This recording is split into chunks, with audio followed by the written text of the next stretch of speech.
Assalamu alaikum. Bismillahirrahmanirrahim. Nahmaduhu wa nusalli ala Rasulil Kareem. Welcome to Anhar.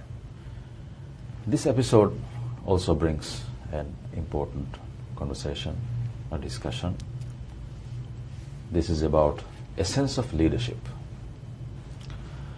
It's the leadership that brings about changes, and those changes become lasting changes with impactful results. And as we jump into this conversation, we have Dr. Star Yusuf, founder of Endeavor, to lead this discussion. Essence of leadership is quite a familiar phrase, perhaps. Essence of leadership is very often heard, especially in the corporate world, corporate sphere. So, what characteristics determine a good leader? Or what is? Can you enlighten us on the semantics of essence and leadership? Yes, thank you very much. Bismillahirrahmanirrahim. Alhamdulillah Rabbil Alameen. Wassalatu wassalamu ala ashrafil anbiya wal mursaleen wa ala alihi wa ashabihi ajmain. I'd like to also welcome all the listeners to this program. The essence of our discussions every day, every week is also to bring about more awareness to people on topics of seminal importance. And I think leadership is a very important one as we navigate this whole aspect of community development and nationhood. So that's an important question, obviously, for everybody to get a hold of. Essentially, I think we got to make a difference between leadership by itself and management. Now, we are all very, very aware of managers, managerong. We don't think about leaders per se. We don't even use that word, I think, in Divehi. Leaderunne, that phrase is used when somebody is extremely competent in having done something courageous or have pulled us out of a mess of whatever situation we had been in. But otherwise we use veering. Veering means like owners. Owners of a subordinate group of people. Right? So there is this subordinacy that comes with our use of veering. Sarkar gevering, gaum gevering, aila geveria, vyafari gevering, all that vyafari veering. That's the general term we use. And I think we have to begin to understand leadership as a quality of people who are leading. There has to be followers for a leader to be there. So any time you have people who will follow you, then you will have to be a leader. There has to be a leader. Even on a fishing boat, you have the keol, who is a leader. In a community, you used to have the khatib. Now you have the counselor. They have to be leaders. The point is that it's a human I think truism, for instance, to say that you have to have leaders. But the issue is to bring it to actual fruition, you have to have certain qualities in these people. It's not just a matter of putting a person in a pedestal. It is about that person, he or she, having the qualities of leadership. And somebody is going to follow you if you can make them follow. And that's a very important thing. How do you make them follow? By convincing, by influencing them to realize that your goal, or you are having a worthy goal. That worthy goal is what you are advocating to people. And maybe the people have not come to terms with that, especially now if we have democracy, for instance. We never had democracy. Now we got to make the people realize that democracy truly is the way for the future. And so that's the kind of awareness that we have to make. So the leader has to be an influencer. He has to have a vision, which is something about thinking afar, thinking into the future of what this organization or this island or this nation can be. And that means he has to have more experience than other people to really fathom the distance we can go. And other thing is a very important factor, I think, is integrity. Integrity is the ability for that person to be truthful and reliable and dependable and to be honest. These qualities are also very important. And another one that most people don't think about is empathy. Empathy is about you being able to be in the shoes of another person or think like that person. You can try to feel like that person so that you are able to make him feel comfortable or she feel comfortable in your leadership. I think those are the things that are very important. And adaptability also, you could say. Adaptability, because the situations change and leaders must be able to adapt to changing circumstances. And you know, in this modern world, change is very, very fast. Every year you see changes. Not like our great-grandparents or even grandparents, when their life stood still, essentially. Nothing happened. They just woke up in the morning, went fishing, came their life as they did for 100 years. But now, every week you can see changes happening. So leaders must have the adaptability or managing change also. So those are the things. I think that's the beginning, I think, if you think I haven't talked too much about this. Yeah, leadership entails a lot of qualities, very important personal traits, characteristics that determine the effectiveness of the person as a performer. Yeah, I think you use the word character. I think that's a very important word.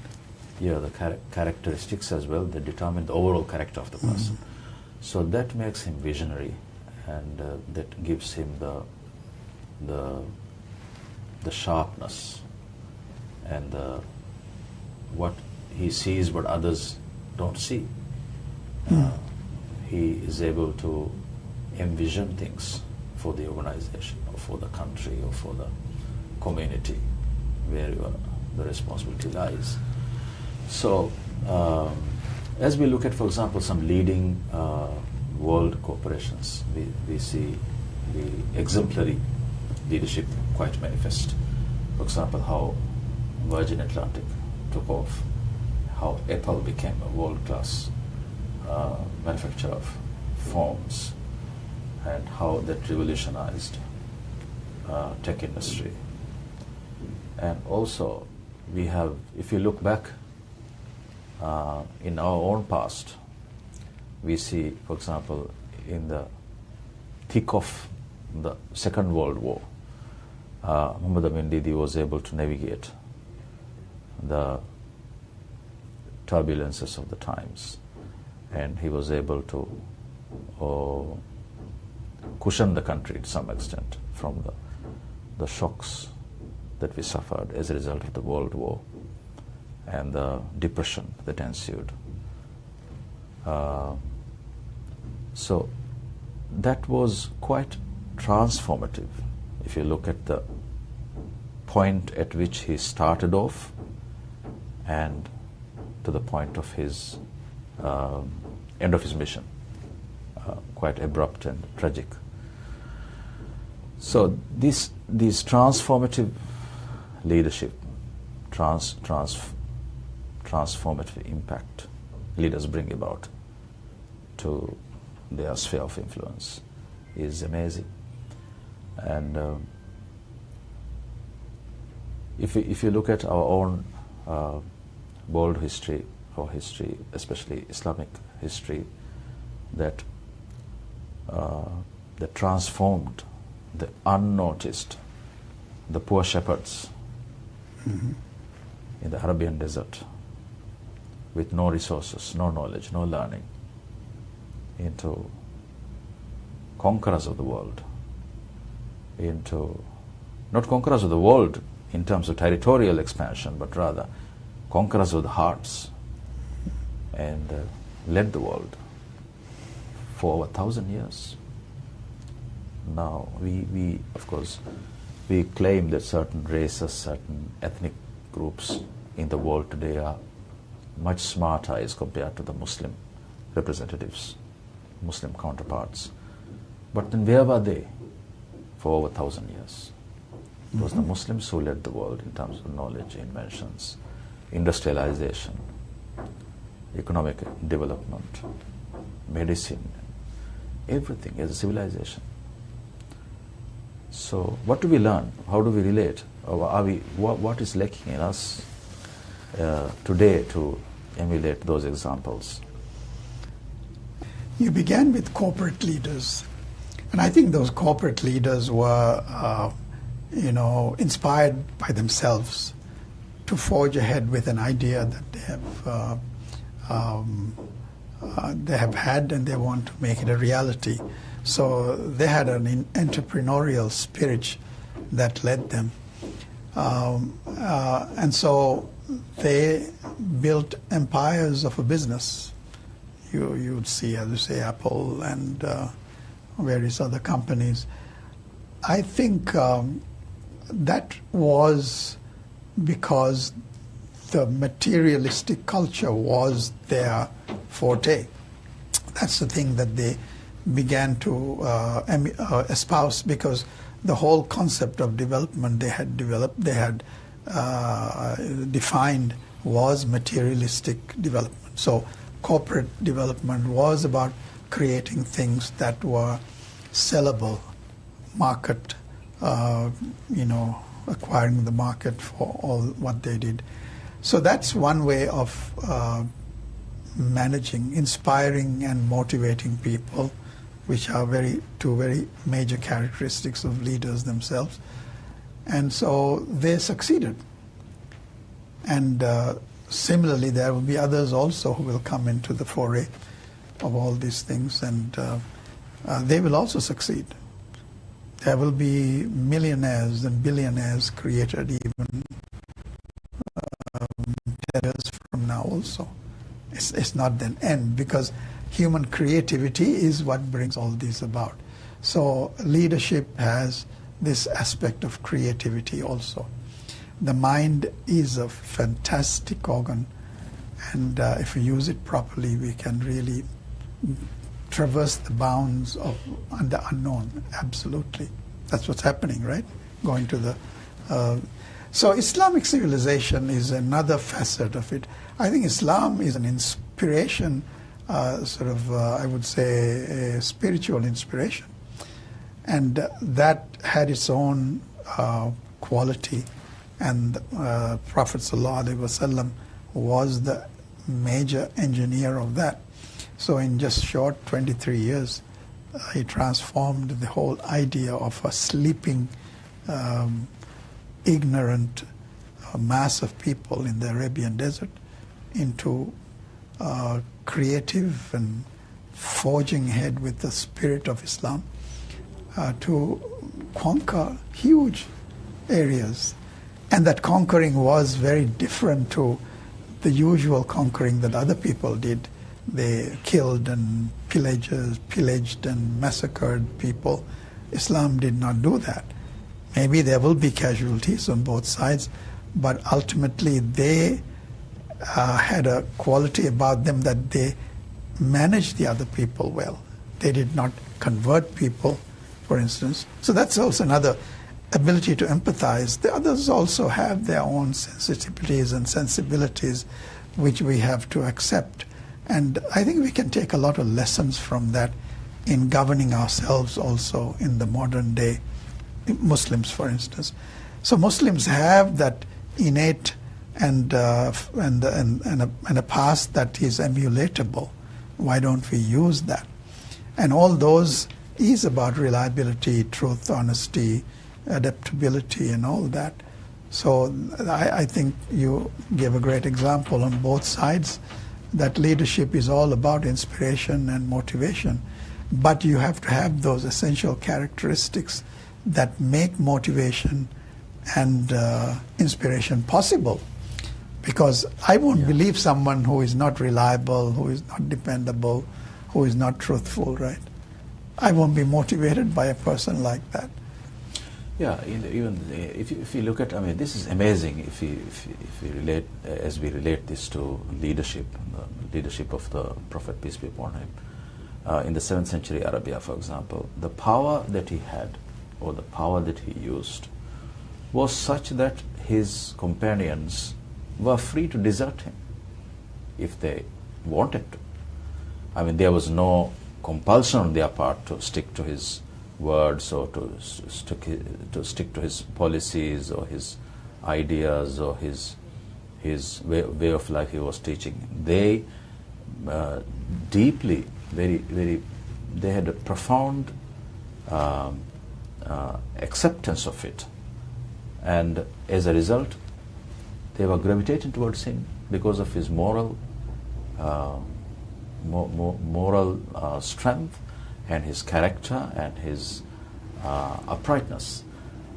So that it was very impactful on the companions. Followers, yeah. So it was not the power. There was no fear of consequences. I mean, if they were to desert him, they could have deserted him, because Islam was not compulsory for them to follow. I mean, those who wanted to accept Islam, those who didn't want to accept Islam, they had the choice not to accept Islam or to become Muslims. When he established the state of Medina, even it was a multi-ethnic community. The Jews were there in peace. There was a treaty, so they lived in peace. And he led the people. He led the community of Medina into prosperity and safety. And they together wanted to defend Medina and develop and expand. Yeah, I think that's a very important part. In organizational behavior, there is this thing about organizational development through how a certain activity that you want to do is managed by what kind of people. In the old days, we wanted, make a road, street, for instance. You had laborers, right? And those laborers had to have a leader. And who was the leader at those days? What did we call them? Sardar. Sardar, or the master craftsman, or the master. Yeah. Now, he knew everything, right? And those who were the laborers did not know anything, the quality of the work. They just knew how to, shift the sand, cut the grass, and level the land. They need all that. But actual leveling would be by someone who had a little more knowledge about how to see the leveling is, for instance, how to draw the kambar and see how that can be done. But as organizations develop, as tasks developed, the complexity improved, right? And in that complexity, you had different types of workers now. You had technical people in different fields, different ages. Now, organizations of today have to be managed by leaders who can adapt to those conditions, knowing that the people who he or she employs are maybe better than that person in that field. Technical competence. So you have to have a very non-defensive attitude also.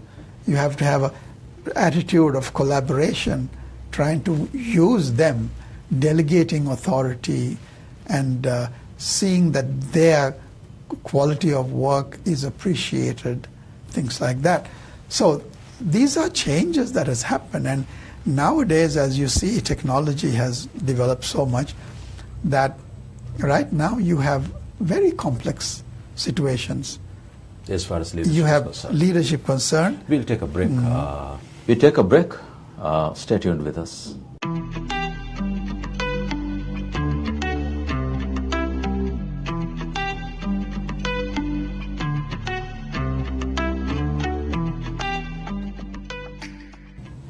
Welcome back. We are discussing essence of leadership. Yes, Raksasa, you were telling us about. Where were you?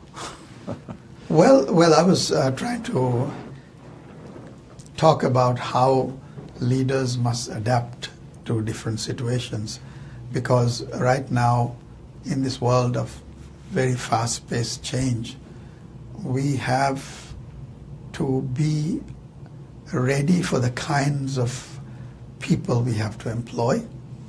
We have to be ready for the kind of objectives we can reach, timing of those objectives, how can we do it quicker or should be much more better paced, and how we evaluate our progress, all those things. Because you have to be a manager also now, not just a free-speaking, inspiring leader. It has to be someone who is able to both have some of the skills that the others have also, and be able to also inspire. So that is why I think right now teamwork is a very important thing. Once upon a time, in an autocratic situation, the people were very accepting. They did as they were told. But right now you have different types of stuff in any organization who have an independent attitude about them, and they have their own views on things. So unless you can get them to talk and discuss and not assign them or prescribe for them to do certain things the way you want it, they may not be very cooperative. And so that cooperation, how you become a leader that engenders cooperation from others, is a very important facet. And that means you have to have very, in the past also, I think leaders had a lot of oratory and an evocative way they spoke, but now it becomes very important also. But it can be a big challenge now, because these times people are not very good at talking. Of course, you have to. Why is that? Why is that? That's the point. Talking, because we don't spend enough time communicating with each other. And that's why the communication is a very important part of leadership now. But is it lack of it or excess of it? What? Communication. No, because we don't have explosion of communication medium. Communication mediums are there, but we are using it to take from it rather than to give it.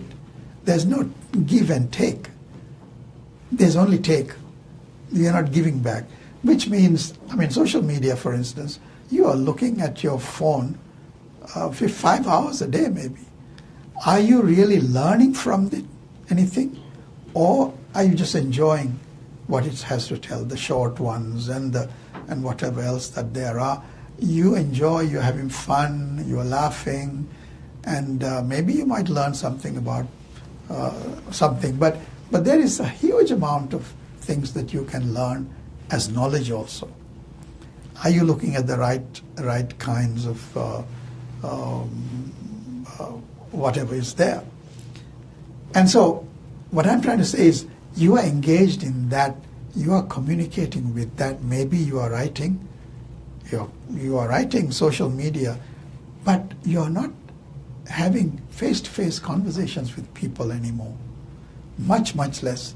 That means in the old days when we went to play all the time outside with friends, we had to deal with situations. We had to fight a little bit also, physical fights also, and you have to make up also. You can't be angry all the time, because tomorrow you'll meet that person again.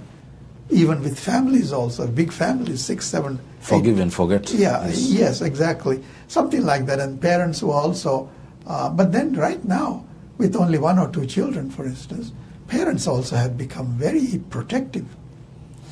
How is that magnanimous character, that forgiveness, a forgiving person, a person who is trustworthy, a person who is always dependable, a person who will never mistreat a person? front. I think all and the these fairness also, the fairness, in Yes, his yes. dealings or in his, rendering of services or delivering of service. The overall fairness within the team, as well as you extend your services to your clients or the customers Right. or the I people at think- large, if it is a political leader. Yes, yes. I think you have made a very important point about clients. Now, there is this true sense of empathy and kindness and dependability and all these things of a person as he grows up. If you are groomed that way, if you have brought up a person in that quality, the families, then you are going to grow up to be a person like that. But even though you are not of that same quality, the modern life has brought in something called public relations. It's an official, it's a discipline, and that discipline has brought about character, smiling, talking, and being nice to people as a business opportunity rather than an innate quality you want to develop within yourself. So there you have a requirement for you. If you are a business leader, you will have to be this, or people who are selling your products have to be nice and kind to the customer. So you're putting on something. But it's okay. You make your sales because you are doing it, and the person does not know. The customer will feel they've been well treated. So that's a artificial situation you are creating for making your sales successful. But otherwise, I'm talking about people who are groomed to be good human beings. So that comes naturally to them, to be nice to people and caring and helping and listening to what they say.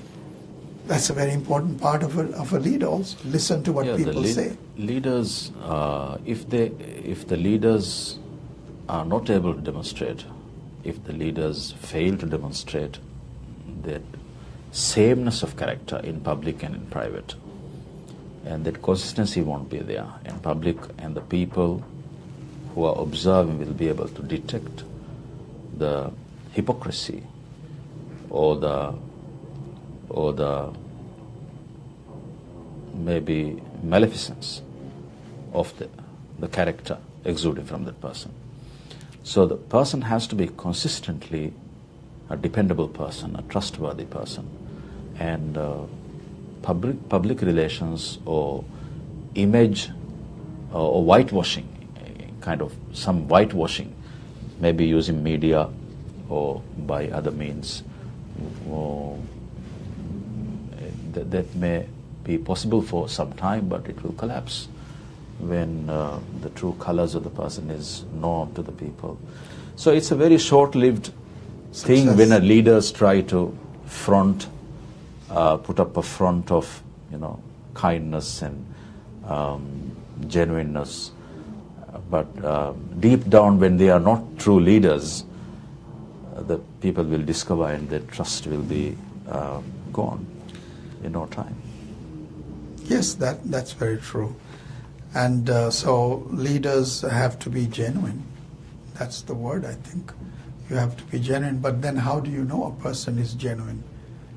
Who is putting that person into that position of authority in a company or in a community or in a nation?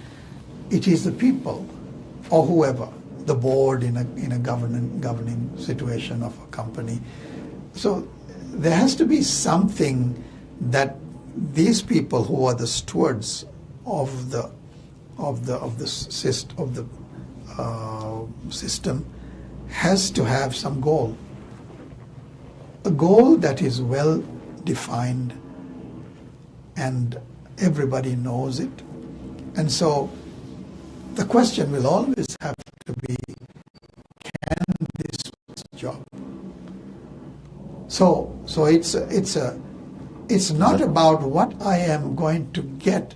Now, in this new context, I think we have to say it plainly. All over the world, there is a disease of corruption, obviously. And incompetence also.